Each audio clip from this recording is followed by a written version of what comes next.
Rosie O'Donnell show, and she found this old commercial that he'd made, a Canada Dry commercial, and it was he came out of musical theatre. He was a song and dance man, and he was in this really cheesy 80s sort of,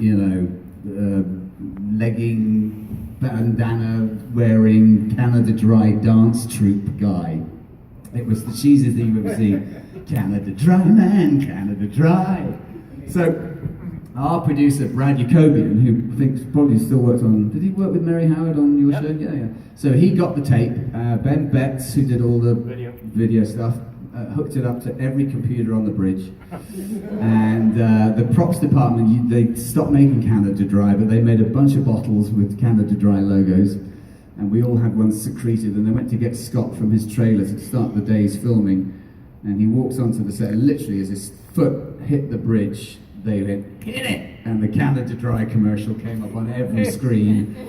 Anthony and Linda had got a little dance routine sorted out, and it was the Canada Dry man, Canada Dry. And Scott Bakula, you've never seen a grown man go puce red in 1.2 seconds. And I just turned around and he's the fucking captain now. We got him good. That's a good one. Okay.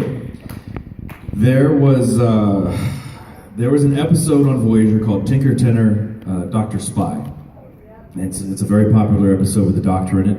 And in the episode, the Doctor has these delusions of grandeur. You know, he's doing all this amazing stuff.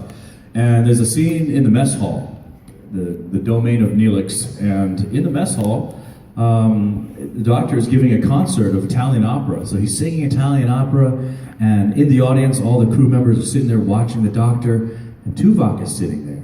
Tuvok starts to go through Ponfar. And for those of you who don't know what Ponfar is, well, Vulcans have to mate every 7 years, and so they go through what's called Ponfar. It's sort of like this crazy thing where all these emotions are going through you, where you're laughing, you're crying, and then you have to have nookie, or else you go crazy. And so, kind of like bar mitzvah. Kind of like. So as he's going through the preliminary stages of Ponfar, the Doctor still keeps singing the Italian opera, walks over, grabs a hypo spray, and sedates Tuvok, and that's the end of the scene. Well, it's about 12:30 in the morning right now.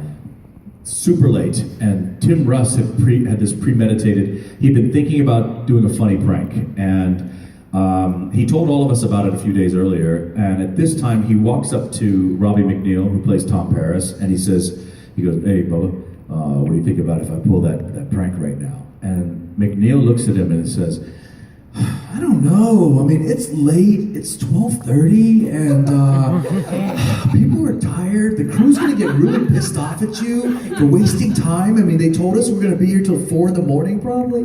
I think it's a bad idea." And Tim goes, "Yeah, you're probably right, Bubba."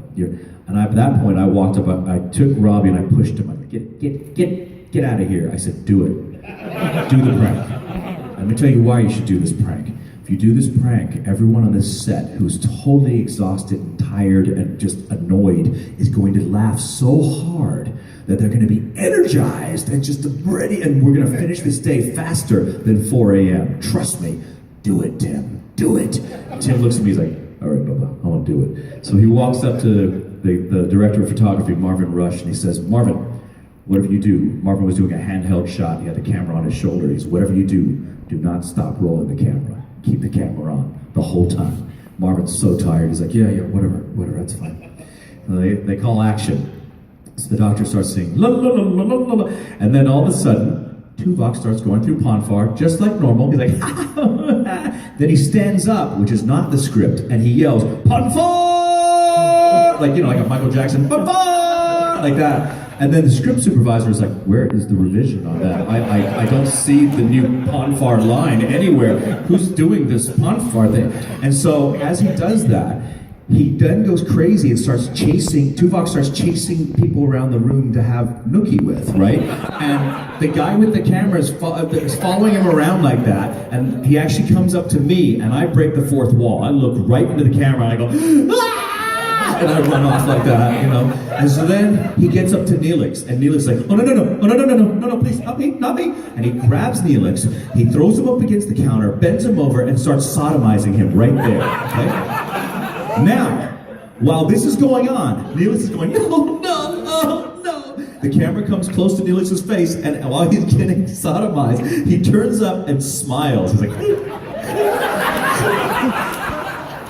everybody in the crew fell on the ground, laughing, the type of laughter that your whole stomach feels like it's being ripped out. We laughed so hard for so long. And then when that whole thing died down, we actually finished, we wrapped that day, remember it was like 12:30, we wrapped that day at like 1:15, like literally 45 minutes later, boom, done. So my prediction was right, we did everything perfectly, that footage exists, I don't know who has it.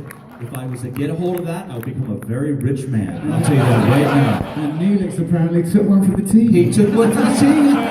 He took one for the team. Oh my Lord.